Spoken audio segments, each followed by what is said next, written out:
처음에 할 때 제가 30번 넘길 줄 몰랐는데요. 32번째고요. 오늘과 새하늘과 새 땅의 주인공, 천국의 주인공이죠. 에 대해서 같이 살펴보도록 하겠습니다.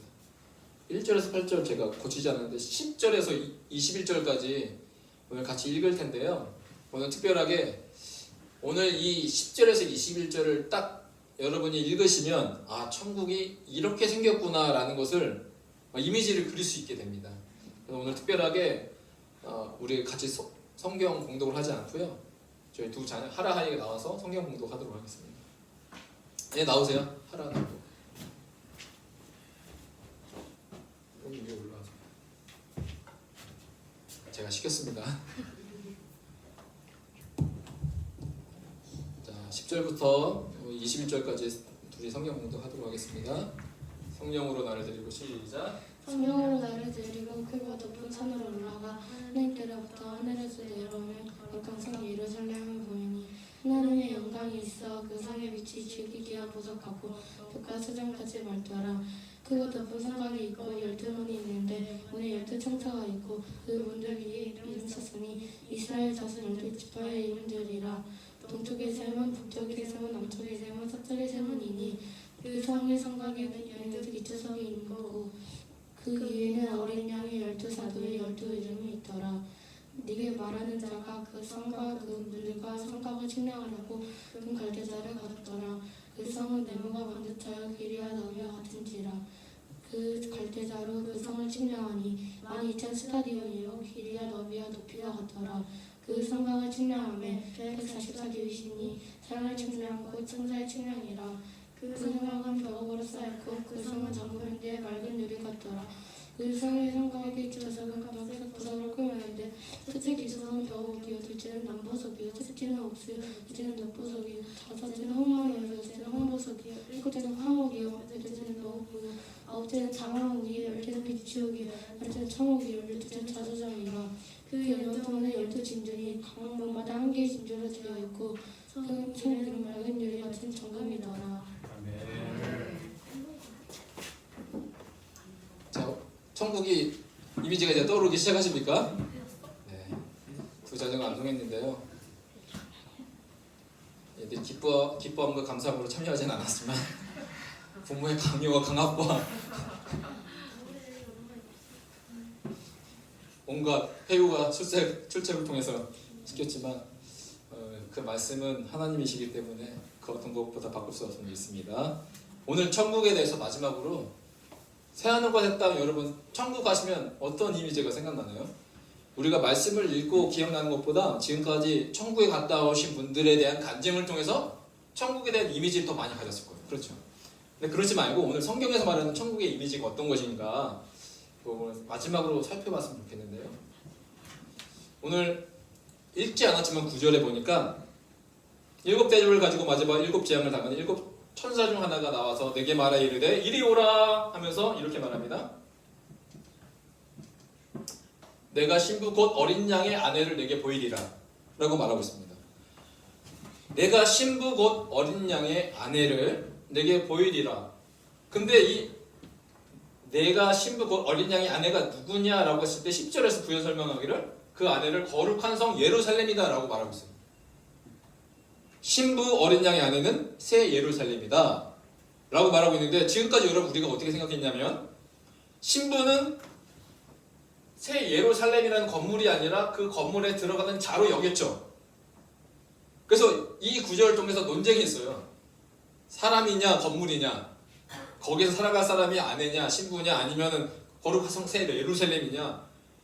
그런데 오늘 21장 10절에서는 새 예루살렘의 장소를 말하지만 결론적으로 말하면 이 어린 양의 아내 누구를 말하냐면 두 가지 다 말한다.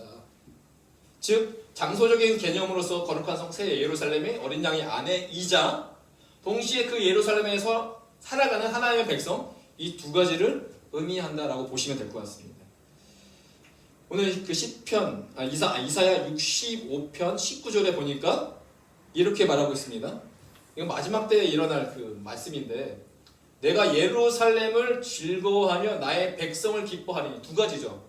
건물과 백성 두 가지를 즐거워하고 기뻐한다. 우는 소리와 부르짖는 소리가 그 가운데서 다시는 들리지 아니할 것이며. 이거 마지막 때 천국의 이야기죠. 그러니까 예루살렘과 나의 백성 이 두 가지를 말하고 있다라고 보시면 될 것 같습니다. 이사야서 37장 22절 보니까 이 어린 양의 아내 이 신부는 거룩한 성이자 그 성에서 살아갈 하나님 백성을 말하고 있는데, 처음에는 이 예루살렘 성을 어떻게 말하고 있냐면 사람으로 비유하고 있는데, 처녀딸 시온이 너를 멸시하며 조소하였고 딸 예루살렘이 라고 말하고 있어요. 그러니까 하나님께서는 시온성, 이 시온과 예루살렘을 뭐로 비유하고 있어요? 처녀하고 딸이라고 비유하고 있다는 것이죠. 그러니까 두 가지 의미가 있는 거예요. 왜 이 처녀와 딸이냐? 그 히브리어로 예루살렘은 명사인데 여성 명사. 그러니까 여성 명사이기 때문에 처녀 딸 시온, 딸 예루살렘 이렇게 말하기도 합니다. 또한 주님은 우리의 신랑 되시고 우리는 그 신부라고 말하고 있어요. 그런데 오늘 새 예루살렘에서는 여러분 주님의 신부 맞죠? 맞으신가요? 저 남자인데 신부가 아니라 신랑 되고 싶은데, 아니 우리가 영적인 주님의 신부인데, 그래서 주님은 우리의 신랑이고 우리는 신부라고 계속 말하고 그렇게 강조하고, 10처녀 중에 5처녀 같이 깨어있는 신부가 되기 위하여 우리는 깨어 기도하자 이런 설교를 많이 들었는데, 근데 오늘 이 새 예루살렘에서는 뭐가 되고 있어요? 신부가 아니라 어린 양이 뭐로 말하고 있어요? 아내라고 말하고 있어요. 물어볼게요. 신부와 아내의 차이점이 분명히 있을 거예요. 오늘 이정현님께서 우리를 신부라고 말하고 있고 우리의 신부의 삶을 강조했는데, 오늘 계시록 21장 9절 새 예루살렘에서는 신부가 아니라 뭐가 되었어요? 어린 양의 아내가 되었어요. 그러면 이 신부가 아내가 되기 위해서는 무엇을 걸쳐야 되죠? 우리 아이들이 제일 똑똑합니다. 결혼식, 네, 혼인식이 빠져 있다는 거죠. 갑자기 신부에서 아내가 되었어요? 그러면 우리는 물어봐야 돼요. 이미 21장 9절에서는 이제 새 예루살렘 혼인 잔치가 끝나버린 기간이에요. 그리고 신부가 아내가 되었어요. 그렇다면 혼인 잔치는 언제 있었죠? 제가 한번 말씀드렸는데 설교하다 계시록에 언제 혼인 잔치가 있었죠? 네. 성경은 우리가 신부로 깨어 있음을 강조합니다. 그러나 정작 혼인 잔치의 순간에 대해서는 성경을 읽어보면 없는 것처럼 보여져요. 신부에게 있어서 가장 고대하고 기다리는 순간이 어느 순간이에요? 결혼식이죠. 그 세레모니죠. 가장 예쁨을 강조할 수 있는 그 시간, 순간. 그런데 보이지 않아요. 왜 보이지 않을까? 그거는 한 가지 이유예요. 바로 혼인 잔치는 언제 이루어지느냐? 바로 결혼하는 날이 예수님의 재림인데, 예수님의 재림, 예수님이 구름 타고 이 땅에 딱 오실 때 이 땅에 사는 자들은 어떻게 돼요? 하나님께 끌어올려, 이게 하르파조라고 했어요. 이게 재림, 그 휴거라고 말씀드렸고, 첫 번째 부활하는 자들은 고린도서 15장에 보면 다시 부활하는 신령한 몸으로 바뀌어서 천국에 들어갈 때 그것이 바로 어린 양의 혼인 잔치, 그 신부가 아내가 되는 그런 결혼식이 될 것이다 라는 것입니다. 그래서 따로 길게 그렇게 적혀져 있지가 않아요. 그래서 우리가 천국으로 들어가면 바로 그리스도의 아내가 되는 그 원리가 되어 있다는 것입니다. 그래서 오늘 그 말씀을 통해서 10절을 보면 우리가 그 하늘나라 천국의 아내로 살아갈 텐데, 성령으로 나를 데리고 크고 높은 산으로 올라가 하나님께로부터 하늘에서 내려오는 거룩한 성 예루살렘을 보이니, 천국이 어디서 오죠? 하늘에서 내려오죠. 이렇게 하늘에서 하나님의 천국이 이렇게 내려옵니다. 근데 제가 가장 이 비슷하게 설명된 이미지를 찾다 보니까 이게 그나마 비슷해서 이 이미지를 가져왔는데, 하늘에서 거룩한 성 예루살렘이 이렇게 내려오는데 11절에 보니까 하나님의 영광이 있어 그 성의 빛이 지극히 귀한 보석 같고 벽옥과 수정같이 맑더라.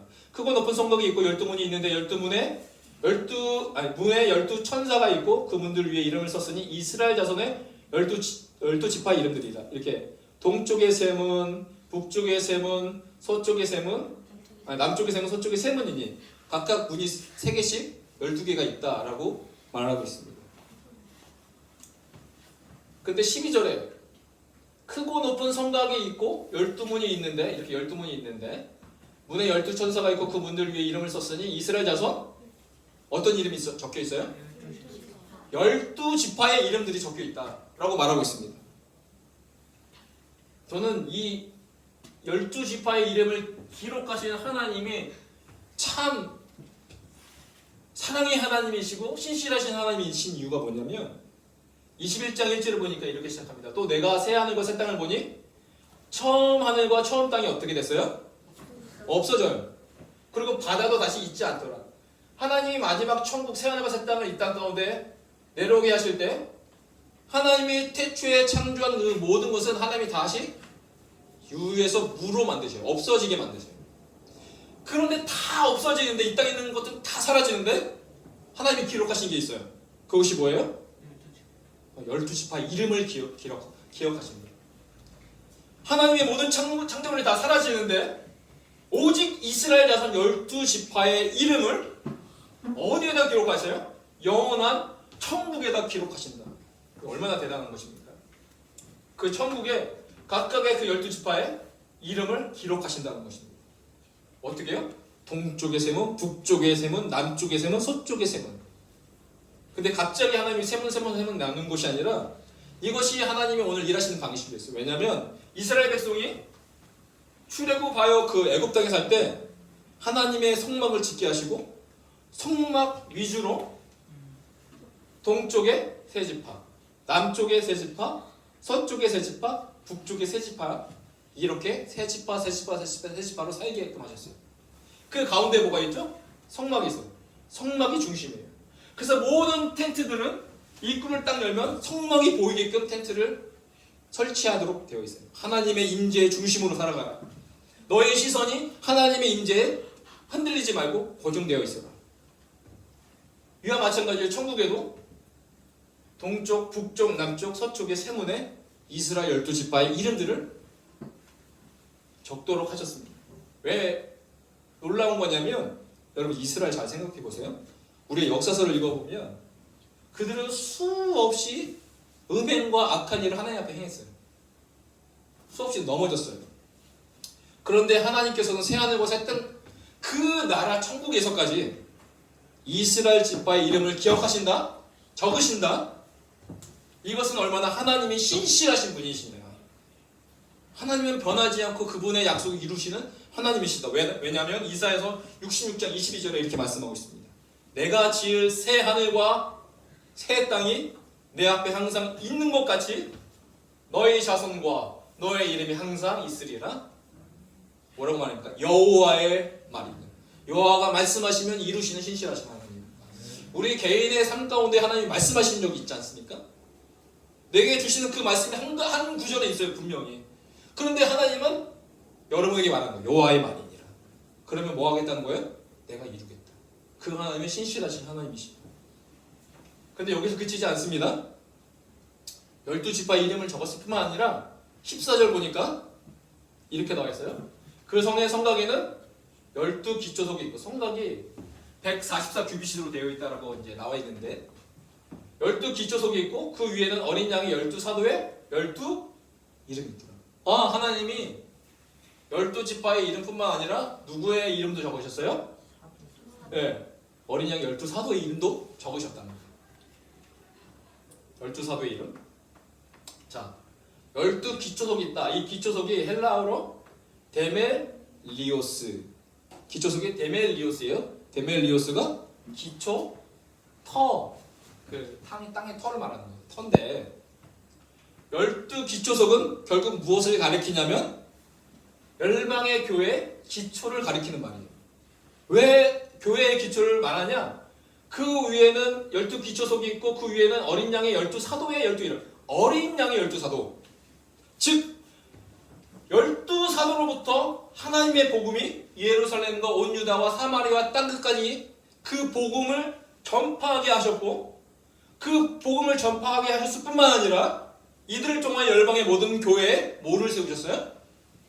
기초, 데멜리오스, 기초를 높게 하셨기 때문에 그렇습니다. 그래서 에베소서 2장 20절 이렇게 말하죠.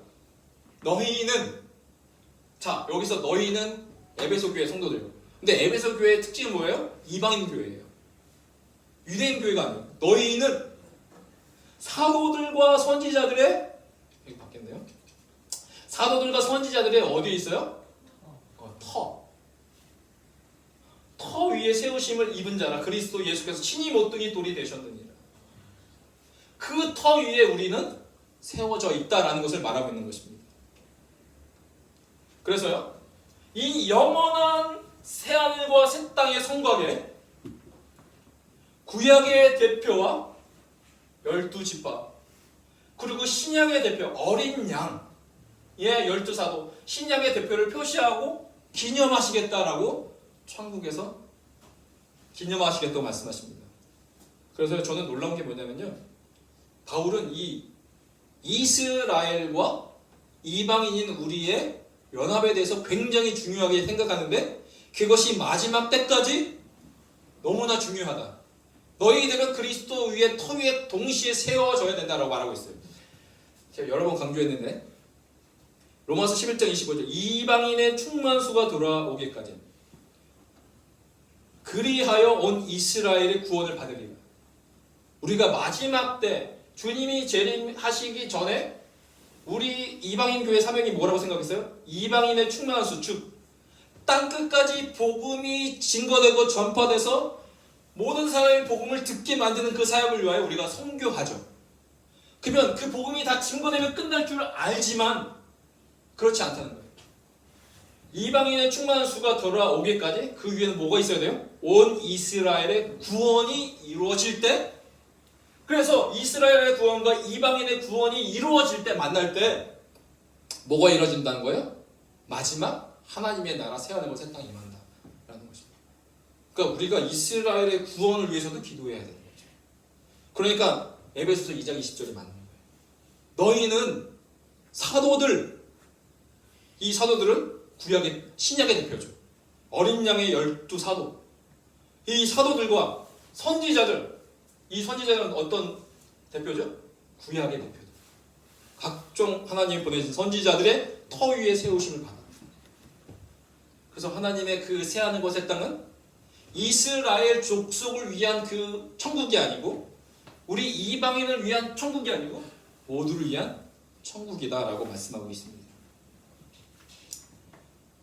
그런데 그 성은 어떻게 생겼다고요? 이렇게 말하고 있어요. 그 성은 길이와 너비와 높이가 같대요. 이게 수학적인 문제인데, 도형의 문제인데, 길이와 너비와, 제가 말하기 전에 답이 나오기 시작했는데, 길이와 너비와 높이가 같은 것을 뭐라고 말하죠? 네, 육면체라고 말하죠. 정육면체. 천국은 어떠한 모습이에요? 누가 뭐래? 천국 어떻게 생겼어? 정육면체야 라고 하면 반은 막히잖아. 정육면체. 근데 그 크기가 얼마나 크냐면, 자, 12,000 스타디온인데 헬라어로 스타디온이라고 적혀 있습니다. 스타디온. 어디서 많이 들어본 단어 아니에요? 네, 역시 우리 집단 항상 앞서가시는 스테디움. 네, 단어가 스타디온이라는 단어에서 나왔습니다.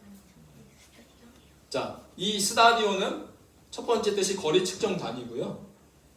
그리고 두 번째는 함축적으로 경기장이라는 뜻을 갖고 있어요. 그래서 이 1스타디움은 185m로 되어 있습니다.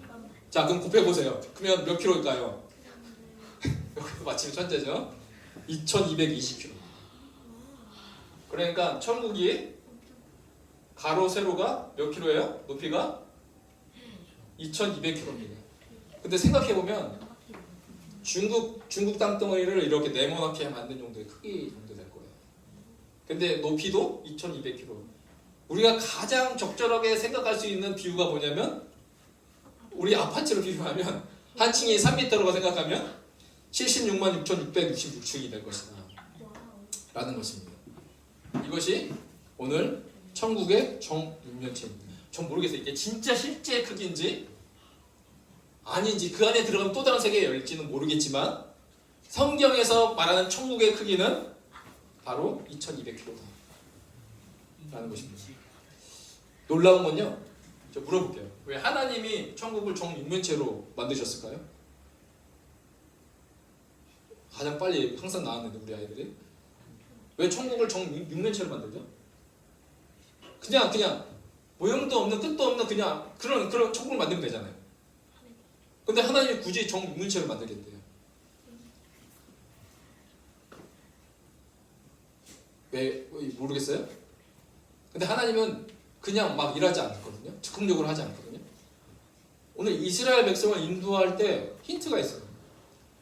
이스라엘 백성을 인도할 때 그들이 광야에 있을 때 광야에 뭐를 짓게 하셨냐면 성막을 짓게 하셨어요. 근데 이 성막에는 여기가 지성소고 여기가 성소죠. 근데 이 지성소의 크기를 보면 이 지성소의 모양은 어떤 모양으로 되어 있어요? 정육면체요. 4.5m, 4.5m 정도 될 거예요.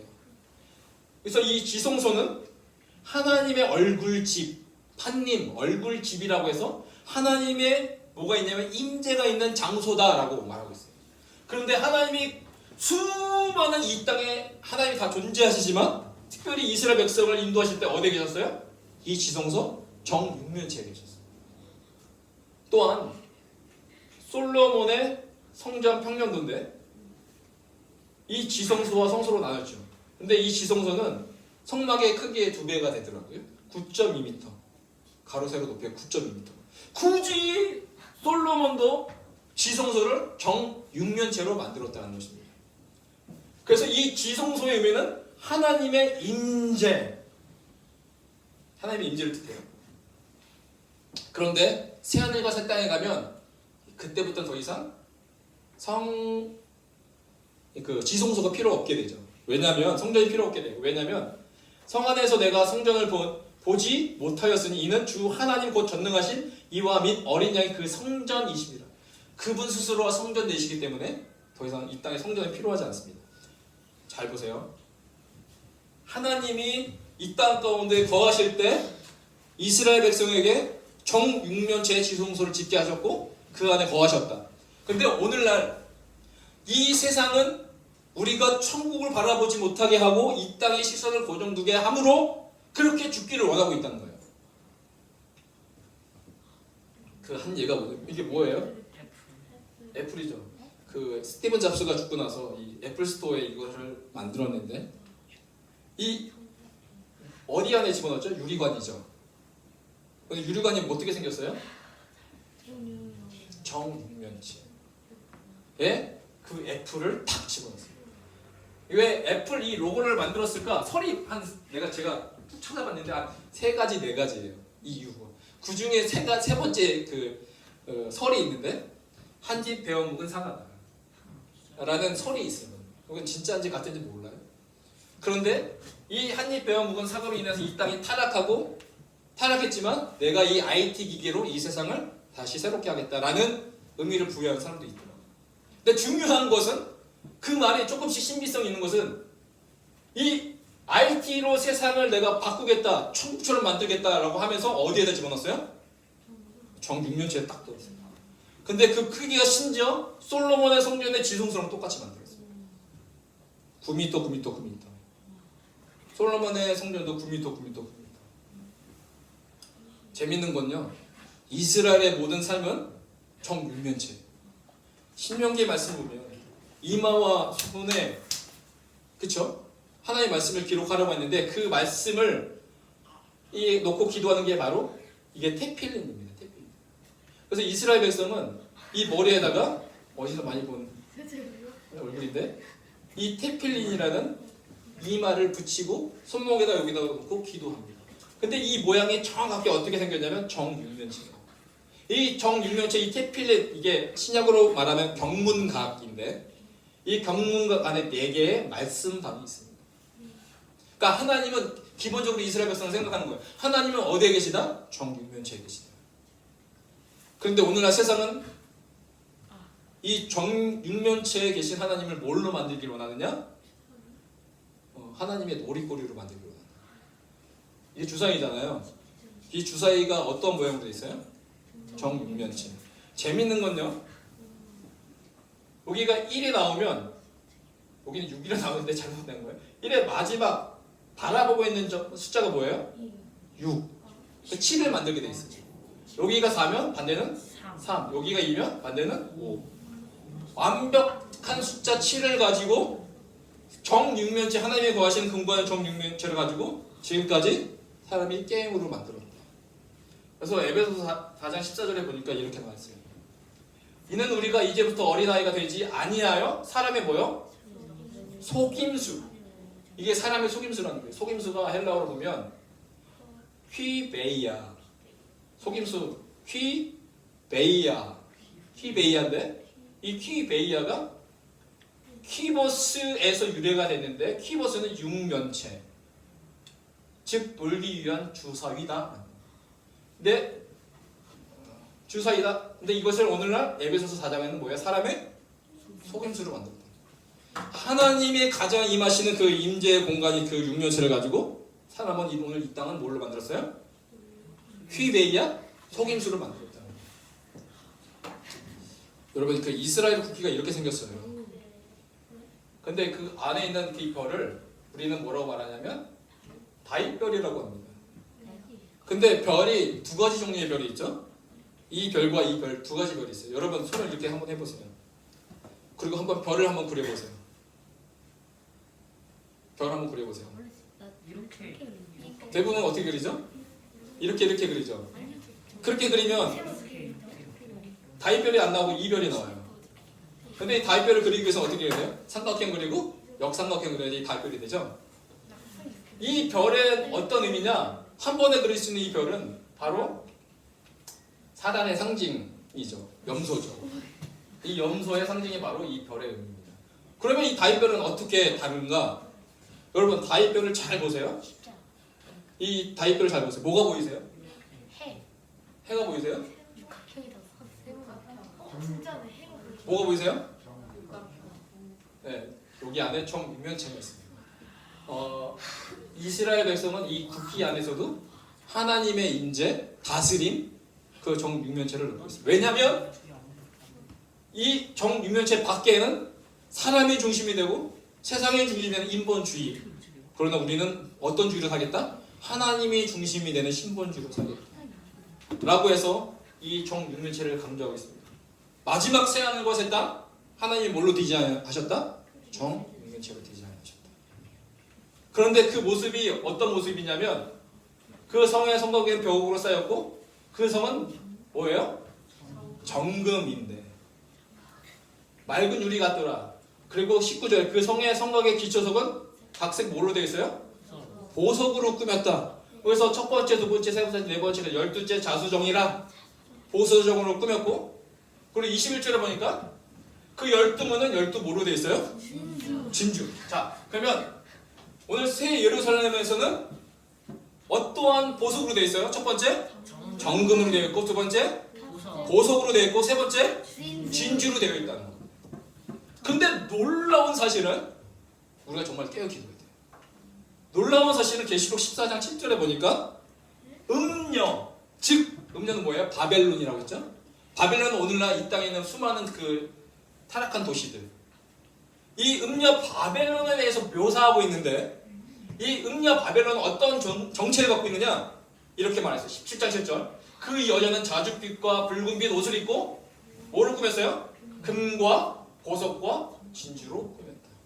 정확하게 천국의 모습을 모형, 흉내내고 있는 존재가 뭐다? 이 땅의 음녀 바벨론이다. 그러니까 이 땅의 음녀 바벨론, 이 사단 마귀는 어떠한 존재예요? 세상 나라는 우리가 영원한 천국을 바라보지 못하게 만들려고 진짜 천국은 아닌데 천국과 비슷한 금과 보석과 진주로 우리를 유혹한다는 것이죠. 그래서 세상에 있는 것으로 만족하다가 그냥 죽기를 원한다는 것입니다. 그 대표적인 인물이 누구예요? 롯의 아내. 마지막 하나님의 심판 앞에서도 그가 살아왔던 그 땅, 소돔, 금과 보석과 진주와 같은 그 땅을 미련을 버리지 못하고 돌아갔을 때 그가 소돔 기둥이 됩니다. 오늘 우리는 이 땅에서 오직 하나님의 나라, 새하늘과 새 땅의 정금과 보석과 진짜 진주를 바라봐야 되지, 이 땅에 있는 그 금과 보석과 진주를 바라보면 큰일 난다, 사고가 난다라는 것입니다. 그래서 우리는 어떻게 살아가야 될까? 마지막 천국에 들어간 자는 어떤 모습일까? 오늘 읽진 않았지만 오늘 말씀의 결론이 바로 24절입니다. 만국이 그 빛 가운데로 다니고 땅의 왕들이 자기 영광을 가지고 그리로 들어가리라. 자, 땅의 왕들이 누구죠? 바로 우리죠. 예수 믿는 자들이죠. 왕 같은 제사장, 백성, 그 하나님의 소유된 그 사람들이 바로 하늘나라에서는 하나님 왕이라고 말씀하십니다. 왕 노릇하리라. 잘못된 번역이죠? 그냥 왕인 거죠. 번역은. 근데 한국말로 왕 노릇인데 우리 왕이에요. 그런데 그 땅의 왕들이 자기 영광을 가지고 그리로 들어간다. 우리를 진정으로 왕으로 보시는 그 하나님께서 자기 영광을 가지고 마지막 그 새하늘과 새 땅에 들어가게 하신다라고 말씀하고 있습니다. 무슨 말입니까? 이 땅에 우리가 어떻게 살았느냐를 가지고 하나님 마지막 평가하신다는 겁니다.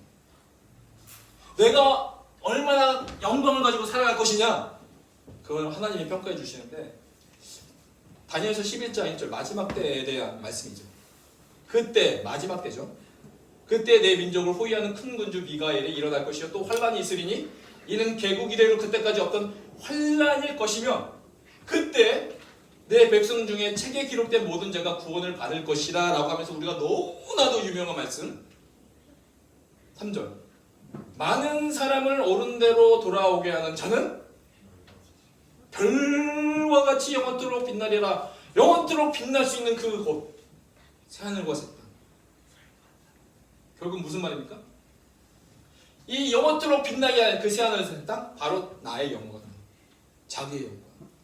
얼마나 내가 하나님의 그 나라와 그 복음을 위하여 오늘 이 땅의 그 금과 보석과 진주로 우리를 유혹하는 그 땅 가운데 죽어가는 그 영혼들을 얼마나 내가 그들을 위하여 기도하며 그들의 구원을 위하여 내가 나아가며 했던 그 모든 것들을 하나님이 뭐 하신다?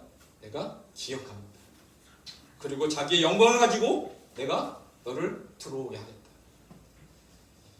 26절에도 말하고 있습니다. 사람들이 만국의 영광과 존귀를 가지고 그리로 들어가기. 마지막 때는 우리가 얼마나 이 땅에서 큰 부를 가지고 살아갔느냐, 그걸로 평가하지 않는다. 그래서 우리 마지막 기도할 때 하나님, 우리의 시선이 오직 천국을 향하게 하여 주십시오. 내 이 땅의 그 각종 금과 보석과 진주에 내가 빠져 살아가는 것이 아니라 마지막 하나님의 나라, 영원한 하나님의 임재가 있는 그 나라를 소망하며 나의 영광을 가지고 들어가게 하여 주십시오. 이 땅의 금과 보석과 진주에 눈이 멀지 않게 하시고 골로새서 3장 1절 말씀처럼 위의 것을 찾는 자, 그리스도 예수께 우리의 시선이 고정된 자, 그래서 오직 우리의 시선이 하늘을 향하여 고정되게 하시고 천국에 들어갈 때 영광과 함께 들어가게 하여 주십시오. 그 일을 위하여 많은 사람을 옳은 대로 돌아오게 하는 작은 씨알, 그 씨앗이 되게 하여 주시옵소서 라고 오늘 주 앞에 소망하며 기도하는 그런 천국의 주인공 되길 주의 이름으로 축복합니다. 기도하겠습니다. 하나님 아버지 감사합니다. 우리의 결론은 마지막 하나님이 평가해 주실 줄 믿습니다. 하늘의 별과 같이 그 삶을 바라보며 오늘 이 땅의 삶이 피곤하고 고단하고 어렵고 힘들지만 그러나 끝나지 않을 그 영원한 천국을 바라보며 우리 소망을 가지고 살아가는 하나님의 믿음의 백성 되게 하여 주시옵소서. 감사드리며 이 모든 기도 예수님의 이름으로 기도합니다. 네, 오늘 말씀 생각하면서요.